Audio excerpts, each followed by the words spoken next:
எல்லோருக்கும் பணிவான வணக்கம். நம்முடைய ஐயா நமச்சிவாயா சேனலில் இருந்து அடியேன் என்று தினமொரு திருக்கதையில் ரமேஷ், தனுஷ் 2 பேரும் நண்பர்கள். இவங்க 2 பேருமே எப்போவுமே என்ன பண்ணுவாங்கன்னா, டெய்லி தினமும் சிவன் கோயிலுக்கு போவது வழக்கம். இரு துருவங்களாக இருந்தாலும் சிவன் கோயிலுக்கு 2 பேருமே போவாங்க. எப்படி இரு துருவங்கள்னு சொல்கிறீங்கன்னா, 2 பேருமே சைவம் அசைவம். ஒருத்தன் சைவம் சாப்பிடுவான், ஒருத்தன் அசைவம் சாப்பிடுவான். ஆனால் சிவபக்தனாக இருப்பாங்க 2 பேருமே. அதில் ரமேஷ் எப்பயுமே சைவம் தான் சாப்பிடுவார். தனுஷ் அசைவம் சாப்பிடுவார். ஆனால் 2 பேருமே நல்ல சிவபக்தர்கள். தினமும் 2 பேரும் நண்பர்கள் கோயிலுக்கு போவாங்க. ஒரு நாள் தவறாமல் கோயிலுக்கு போயிட்டு சுவாமியை வணங்கிட்டு தான் வருவாங்க. இதில் என்ன ஆச்சுன்னா, ஒரு நாள் 2 பேருமே சுவாமியை வணங்கிட்டு இருக்கும்போது அங்கேருந்து குருக்கள் சொல்கிறாரு, ஏப்பா 2 பேரும் ஒற்றுமையாக வரீங்க, நீ என்ன வேண்ட அப்படின்னு கேட்குறாங்க. அப்போ தனுஷ் என்ன சொல்கிறான், எனக்கெல்லாம் ஒன்றும் வேணாம், எனக்கு பணம் மட்டும் சாமி கொடுத்துட்டாருன்னா போதும், நான் வாழ்க்கையில் நல்லா ஆகிடுவேன், செட்டில் ஆகிடுவேன், அதுதான் சாமிக்கிட்ட இந்த சின்ன வயசுலேருந்தே வேண்டிகிட்டு இருக்கேன் அப்படின்னு அவன் சொல்கிறான். உடனே ரமேஷ் என்ன சொல்கிறான், எனக்கு அதெல்லாம் வேண்டாம் சாமி, எனக்கு மன நிறைவு, மன நிம்மதி இருந்தால் போதும், வாழ்க்கையில் நோய் இல்லாமல் எந்த ஒரு கஷ்டமும் எப்பவுமே ஏற்படாமல் நிம்மதியாக, அதுவும் ஆகோகன்னு வாழணும்னு அவசியம் இல்லை, ஒரு சராசரி மனுஷனாக கடைசி வரைக்கும் வாழ்ந்துட்டு போதும் அப்படின்னு ரமேஷ் சொல்கிறான். Right, very good. 2 பேருமே என்ன பண்ணுறீங்க, சாமிக்கிட்ட என்ன டெய்லி வணங்குறீங்க. ஆனால் வேண்டுதல்ன்ற முறை வெவ்வேறாக இருக்குது. சரி, ரொம்ப சந்தோஷம். சரி, இன்றைக்கி நீ என்னப்பா வேணுன? நான் எப்பயுமே ஆஸ்யூஷலாக வேண்டுற மாதிரி தான், எனக்கு சுவாமி எனக்கு பணத்தை கொடு, நான் நிறைய சம்பாதிக்கணும், கோடியாக சம்பாதிக்கணும் அப்படின்னு தான் இப்போ வேணேன் அப்படின்னு சொல்லி தனுஷ் சொல்கிறான். சரி, நீ என்னப்பா வேண? எனக்கு ஒன்றும் வேணாம் சாமி, எனக்கு நோய் இல்லாமல் நிம்மதியாக ஆரோக்கியமாக இருக்கணும் அப்படின்னு தான் நான் வேண்டுறேன். அதே போல் என்னை சுற்றி இருக்கிறவங்களும் ஆரோக்கியம், நிம்மதியாக, சந்தோஷமாக இருக்கணும் அப்படின்னு இன்றைக்கி நான் வேண்டேன் சுவாமின்னு சொல்கிறான். ரொம்ப சந்தோஷம்பா. ஆனால் 2 பேரும் வேண்டுங்க, நல்லது. ஆனால் இறைவனை வணங்குறது விடாமல் வந்துட்டுருக்கீங்க பாருங்கள். எனக்கு தெரிஞ்சு 10 வருஷமாக நீங்கள் தொடர்ச்சியாக வந்துட்டுருக்கீங்க. என்ன காலேஜில் முடிஞ்சிடுச்சா அப்படின்னு ஐயர் கேட்குறாரு. சாமி, வர மாதம் எக்ஸாம் எழுதுகிறேன் சாமி, அதோட முடியுது காலேஜ் அப்படின்றான். சந்தோஷம்பா, நல்லா எக்ஸாம் எழுதுங்க, நல்லா பாஸ் பண்ணுங்கள், எல்லோரும் 2 பேரும் நல்ல வேலைக்கு போங்க, குடும்பம் நல்ல பொண்ணாக பார்த்து கல்யாணம் பண்ணுங்க, எல்லாம் நல்லது நடக்கும் அப்படின்னு ஐயர் சொல்கிறாரு.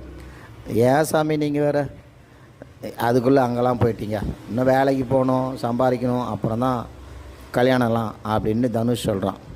உடனே ரமேஷ், சரி சாமி போயிட்டு வரோம் சுவாமின்னு சொல்லிட்டு 2 பேரும் வெளியே விழுந்து வணங்கிட்டு சுவாமியை சுற்றிட்டு நேராக வீட்டுக்கு வந்துடுறாங்க.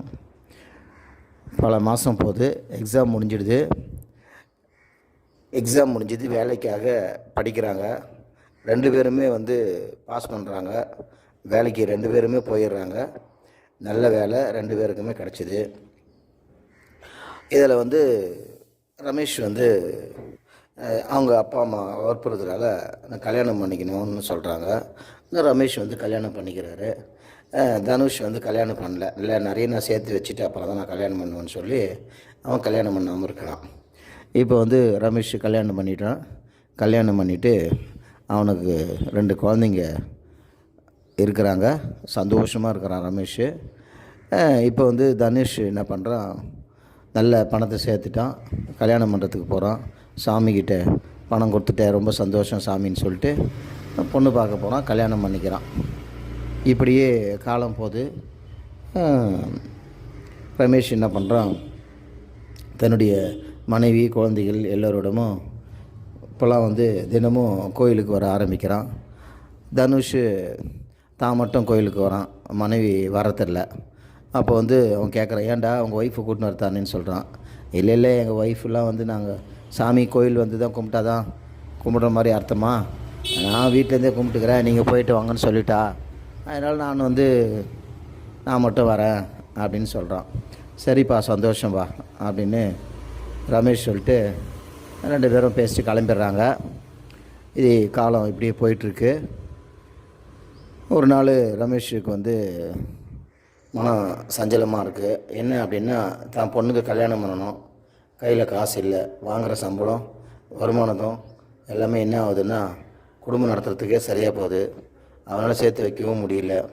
ஆனால் ரெகுலராக குடும்பம் நடத்திட்டு இருக்கான், மனைவியோட சந்தோஷமாக இருக்கான், குழந்தைங்களும் நல்லா படிச்சிட்ருக்காங்க. ஆனால் இந்த பொண்ணுக்கு வந்து இன்னும் வேலை கிடைக்கல, கல்யாணம் பண்ணணும், வயசு வந்துடுச்சு அப்படின்னு சொல்லிட்டு கல்யாணத்துக்கு ஏற்பாடு பண்ணுறான். கையில் பணம் இல்லை, என்ன செய்யறதுன்னே தெரியல. கொஞ்சமாவது பணம் இருந்தால் தானே கல்யாணம் பண்ண முடியும். சுவாமிகிட்ட வந்து உட்காந்து சுவாமிகிட்ட முறையிடுறான். நான் வந்து உங்கள்கிட்ட எப்பயுமே பணம் கொடுங்கன்னு கேட்கறதில்ல சுவாமி, என்னை நீ நல்லா வச்சுருந்தா போதும், என் குடும்பத்தை நல்லா வச்சுருந்தா போதும் தான் உனக்கு கேட்டுருக்கேன் இன்றைக்கி வரைக்கும். அதனால் இந்த பணம் நான் எப்படி சம்பாதிக்க போகிறேன்னு எனக்கு என்ன தெரியல சாமி அப்படின்னு வேண்டிகிட்டு இருக்கான். அப்போது அவனுடைய ஃப்ரெண்டு தனுஷ் வரான் கோயிலுக்கு. வந்துட்டு என்னப்பா என்ன ஒரே ஆழ்ந்த சிந்தனையாக இருக்கிற அப்படின்னு கேட்குறான். இல்லை, பாப்பாவை பொண்ணு பார்த்துட்டு போயிருக்காங்க, கல்யாணம் பண்ணணும், கையில் காசு இல்லை, எங்கே வாங்குறது, கடன் வாங்குறது இல்லை, யார்கிட்ட என்ன கேட்குறதுன்னு தெரியல, ஐயா கிட்ட கேட்டுட்டு உட்காந்துருக்கேன் அப்படின்றான்.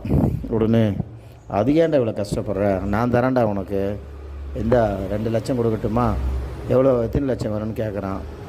அதெல்லாம் வேணாம்ப்பா, ஐயா தருவாருப்பான்னு சொல்கிறான். டேய், ஐயா தருவார் ஐயா எப்படா வந்து தருவார் அப்படின்னு அவன் கேட்குறான். இல்லை, நான் வணங்குற என் தெய்வம், நான் 25 வருஷமாக என் சுவாமியை வணங்கிட்டு வந்துட்டுருக்கேன், என் சுவாமி எனக்கு தருவாருன்ற. எல்லாம் நானும் தாண்டா அவங்க கூட வந்துட்டுருக்கேன், தெரியாதா? சரி, நீ கொடுத்தா வாங்க மாட்டேன், சரி போயிட்டு வா அப்படின்னு சொல்லிட்டு தனுஷ் அவங்ககிட்ட சொல்லிட்டு சுவாமி கும்பிட்டு போயிடுறான்.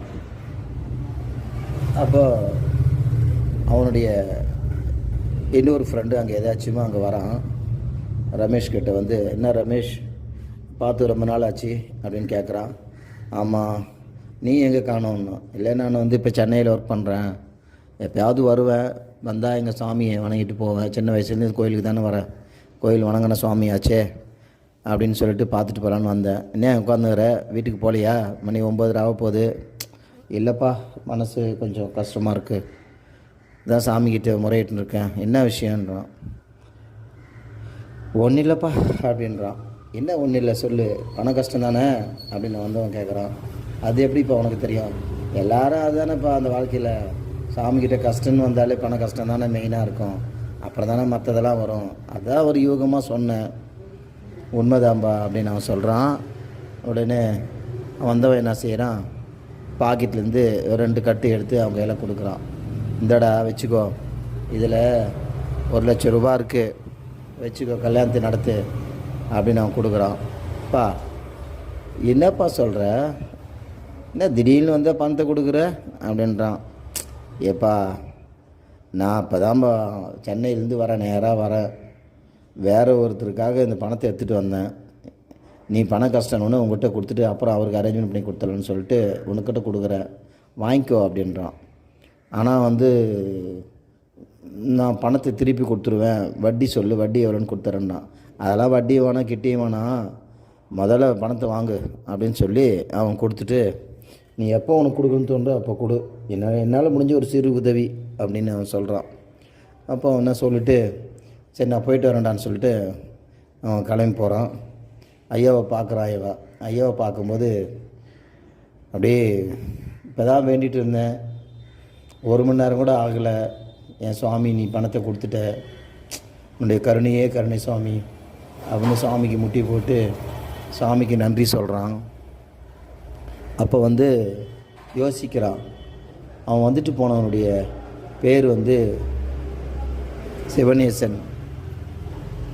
ஆஹா, அப்போ தான் அவனுக்கு மனசில் தோணுது, சிவநேசன் அப்படின்னு மனசில் நினச்சிக்கிட்டு ரொம்ப சந்தோஷப்படுறான். ஐயாவே வந்து கொடுத்த மாதிரி ரொம்ப சந்தோஷம் சுவாமி அப்படின்னு சொல்லிட்டு பேசிட்டே இருக்கான். பேசிட்டுருக்கும்போது அந்த பணம் கொடுத்துட்டு போனவன் மறுபடியும் வரான், கோயிலுக்கு வரான். கோயிலுக்கு வந்த உடனே, என்னப்பா திருப்பணம் வந்துட்ட அப்படின்றான். என்னது திருப்பணம் வந்துட்டியா, நானே இப்போ தான்ப்பா வரேன் கோயிலுக்கு அப்படின்றான். என்னது கோயிலுக்கு இப்போ தான் வரையா, ஆமாம் இப்போ தான் நானே கோயிலுக்கு வரேன் அப்படின்றான். இல்லை நான் இன்னும் இதுக்கு முன்னாடி வந்து போன மாதிரி இப்போ தான் என்னப்பா திரும்பி வரேன்னு கேட்குற அப்படின்னு அவன் கேட்குறான். இப்போ தானேப்பா வந்து இப்போ இந்த ரூபா கொடுத்துட்டு போனியாப்பா நீ சிவனேசா அப்படின்றான். ஏப்பா நீ வேறப்பா, நான் சென்னையிலேருந்து இப்போ தான் பஸ்ஸு பிடிச்சி பஸ்ஸு விட்டு இறங்கி நேராக கோயில் சாமியை பார்த்துட்டு நட சாத்திடுவாங்களே சாமி பார்த்துட்டு ஓடலான்னு சொல்லிட்டு ஓடியாந்துருக்கேன். நீ வந்து நான் வந்தேங்கன்னு சொல்கிற அப்படின்னு அவன் சொல்கிறான். இன்னும் ஏய் பொய்லாம் சொல்லாத, நீ தானே பணத்தை கொடுத்துட்டு போனேன் இப்போ வந்து. அட இல்லைப்பா நம்புப்பா என்ன, நான் ஏன்பா உங்கள்கிட்ட வந்து இது பண்ணணும், என்கிட்ட எதுப்பா பணம், நானே வந்து ஒரு தனியார் கம்பெனியில் வேலை செஞ்சுங்கிறேன், எனக்கும் சம்பளத்துக்கும் குடும்பம் நடத்துறதுக்கும் அதுவே பற்ற மாட்டேங்குது, 1 லட்ச ரூபா உனக்கு கொடுக்குறேன். அடா போப்பா நீ வேற அப்படின்னு சொல்லிட்டு அவங்ககிட்ட சொல்லிட்டு அவன் பாட்டுன்னு கேஷுவலாக சாமி கும்பிட்டு திரும்பி போயிடுறான். இவனுக்கு ஒன்றுமே புரியல ரமேஷுக்கு. என்னடா அது இப்போ தானே கொடுத்துட்டு போனான் இவன், இப்போ வந்து நான் வரல நான் கொடுக்கலன்றான். என்னடாதுன்னு சொல்லிட்டு சாமியை பார்க்குறான். சுவாமி இது என்ன நினச்சிக்கிட்டு சாமி அப்படின்னு அங்கே ஒரு பெரியவர் இதை பார்த்துட்டு இருந்தவர், ஏப்பா நீ பேசுகிறதையும் பார்த்தேன், அவன் இதுக்கு முன்னாடி வந்து பணம் கொடுத்துருந்தையும் பார்த்தேன், எல்லாத்தையும் பார்த்தேன், இப்போ அவன் இல்லைன்னு சொல்கிறதையும் கேட்டேன், புரியலையே அது கூட உனக்கு, நீ இந்த கோயிலுக்கு எத்தனை வருஷமாக வரேன்னு சொன்னேன், அதனுடைய பலன் ஐயா நமச்சிவாயாவை வந்து குத்துட்டு போய்க்கிறார் இந்த பையன் உருவத்தில். கம்முன்னு குழம்பாமல் ஐயனுடைய அருள் இது, ஐயனே வந்து குத்துட்டு போயிருக்கார் புரியுதா அப்படின்னு சொல்லிட்டு அவர் சொல்லிவிட்டு அங்கேருந்து போயிடுறாரு. பா சிவபெருமானி நமச்சிவாயான்னு சொல்லிட்டு அப்படியே சாஷ்டாங்கமாக விழுந்து கும்பிட்றான். கண்ணில் தண்ணி வழுவுது அப்படியே அவனுக்கு. வீட்டுக்கு போயிட்டு வீட்டில் நடந்ததெல்லாம் சொல்கிறான். இது முடிஞ்சு கல்யாணம் நல்லபடியாக முடியுது. நல்லபடியாக முடிஞ்ச உடனே அப்போ வந்து அவனுடைய ஃப்ரெண்டு தனுஷ் வந்து கல்யாணத்துக்கு முன்னாடி நின்று அவனுக்கு எல்லா உதவியும் பண்ணி, உதவினா உடல் உழைப்பு நல்லா உதவி பண்ணி அவனுக்கு கூடவே இருந்து கல்யாணத்துக்கு அவனுக்கு உறுதுணையாக இருந்து இந்த கல்யாணத்தை முடிக்கிறான். அப்போ ரமேஷ் சொல்கிறான், தனுஷ் நீ என் கூடவே இருந்து கல்யாணத்தை முடித்து கொடுத்த ரொம்ப சந்தோஷம் அப்படின்னு நான் சொல்கிறான். பரவாயில்லப்பா அதில் போய் என்ன, ஆனால் நான் பணம் கொடுத்தா தான் வாங்க மாட்டேன்னு சொல்லிட்டேன், ஆனால் நீ வேறு ஒரு ஃப்ரெண்டு ஒருத்தன் கொடுத்தான் அதை மட்டும் வாங்கிக்கினேன் அப்படின்னு சொல்கிறேன். அது எப்படிப்பா வேறு ஒருத்தன் கொடுத்தது உனக்கு தெரியும் அப்படின்னா, அங்கே தான் அந்த பெரியவர் சொல்கிறாரு, எல்லாத்தையும் கேட்டேன் நான் தான், அந்த கோயில் இருக்கார் அந்த பெரியவர் தான் சொன்னார் என்கிட்ட அப்படின்னு அவன் சொல்கிறான். ஓ அப்படியா, சரி சரி சரி சரிப்பா ரொம்ப சந்தோஷம்பா அப்படின்னு இவன் என்ன செய்கிறான், பொண்ணு மாப்பிளையும் வீட்டுக்கு அழைச்சிட்டு போகிறான். அந்த நேரத்தில் மண்டபத்தில் அந்த பணம் கொடுத்த சிவனேசனுடைய அந்த சிவனேசன்ற அந்த நண்பன் அங்கே வரான். என்னடா கல்யாணம் நல்லபடியாக முடிஞ்சுதா அப்படின்னு அவன் தனுஷை பார்த்து கேட்குறான். முடிஞ்சுது அப்படின்னு அவன் சொல்கிறான். உன் ஃப்ரெண்டு போயிட்டானா? அவன் போயிட்டான், இப்போ தான் போனான், இப்போ தான் மண்டபத்தை காலி பண்ணுறதுக்கு பொண்ணு மாப்பிள்ளையை அனுப்பிட்டு வரத்துக்கு போயிருக்கான் அப்படின்னு அவன் சொல்கிறான். சரி எப்படி நீ சொன்ன மாதிரி நடிச்சினா கரெக்டாக பணத்தை சேர்த்துட்டு பார்த்தியா அப்படின்றான். டேடி கம்னுரா எதுவும் பேசாதடா, அவன் தெரிஞ்சதுக்கப்புறம் ரொம்ப ஃபீல் பண்ணுவான்டா, நான் தான் கொடுத்தேன்னு அவனுக்கு தெரியவே கூடாது புரியுதா அப்படின்னு தனுஷ் சொல்கிறான் சிவனேசங்கிட்ட. இப்போ நான் சொல்ல நட்புனா இப்படி தாண்டா இருக்கணும், அதுவும் சிவனை வணங்கின நீங்கள் 2 பேரும் ஒருத்தருக்கு ஒருத்தர் ஒற்றுமையாக இருக்கிறான்டா, 2 பேரும் உண்மையிலேயே ஒரு அடியார்கள் மாதிரி தாண்டா வாழறீங்க, அவனுக்கு நீ உதவி பண்ணுறதும் உனக்கு அவன் உதவி பண்ணுறதும் இப்படி தாண்டா இருக்கணும் வாழ்க்கையில் அப்படின்னு அவன் சொல்கிறான். ஒரு விஷயம் தெரியுமா, நான் வாழ்க்கையில் சின்ன வயசுலேருந்து பணம் வேணும்னு தான் வேண்டிகிட்டு இருந்தேன், ஆனால் அவன் எப்பயுமே சாமிக்கிட்ட பணம் வேணும்னு வேண்டதே இல்லை, எல்லோரும் நல்லா இருக்குன்னு வேண்டுவான், தான் அதே போல் நோய் நொடி இல்லாமல் அவன் குடும்பம் நல்லா இருக்குன்னு வேண்டுவான். இன்றைக்கி பார்த்தோன்னா அவன் குடும்பத்தில் எல்லோரும் நல்லா இருக்காங்க, பசங்களாம் நல்லா படிக்கிறாங்க, மனைவி சந்தோஷமாக இருக்காங்க, அவன் கூட நல்ல குடும்பம்டா, அவன் குடும்பம் நல்லா இருக்கணும்டா. ஏண்டா நீ மட்டும் எப்படிடா இருக்க, நான் எங்கடா நான் வந்து இருக்கிற பணம் இருக்குது ஆனால் நிம்மதி இல்லைடா அப்படின்னு தனுஷ் சொல்கிறான். அப்படிலாம் ஏன்டா சொல்கிறேன், இல்லைடா அவங்கவுங்க வேண்டுதல் படி தாண்டா எல்லாமே நடக்கும், அவங்கவுங்க மனதுப்படி தாண்டா நடக்கும், நான் பணம்னு அலைஞ்சேன், பணத்தை மட்டும் தான் வச்சுட்டுருக்கேன், நிம்மதி வைக்கல. ஏன் இப்போ மட்டும் என்ன உனக்கு, போய் ஐயா கிட்ட போயிட்டு சுவாமிக்கிட்ட போயிட்டு வேண்டு, எனக்கு பணம்லாம் போதும், எனக்கு நிம்மதியை கொடு, என் மனைவி என் கூட சந்தோஷமாக இருக்க வையே, என் குழந்தைங்கள எல்லாம் நல்லா வச்சிரு, நோய் நொடி இல்லாமல் வச்சிரு. இப்போ போய் வேண்டி சாமிக்கிட்ட, சாமி கண்டிப்பாக கொடுப்பாட்றா, கருணை கடல்றா அவர்.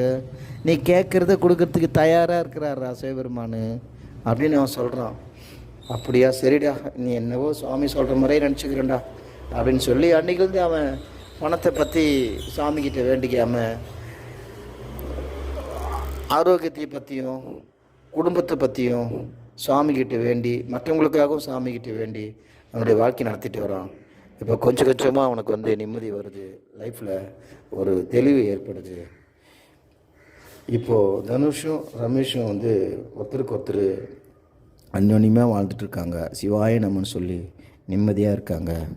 இந்த கதை உங்களுக்கு பிடிச்சிருந்தால் சந்தோஷம் அடையுங்க, பிடிக்கவில்லை என்றால் வருத்தமடைய வேண்டாம். ரமேஷ் இந்த தனுஷ் இந்த கதை உங்களுக்காக கூறப்பட்டுள்ளது. மிக்க நன்றி. சிவாய நம. திருச்சிற்றம்பலம்.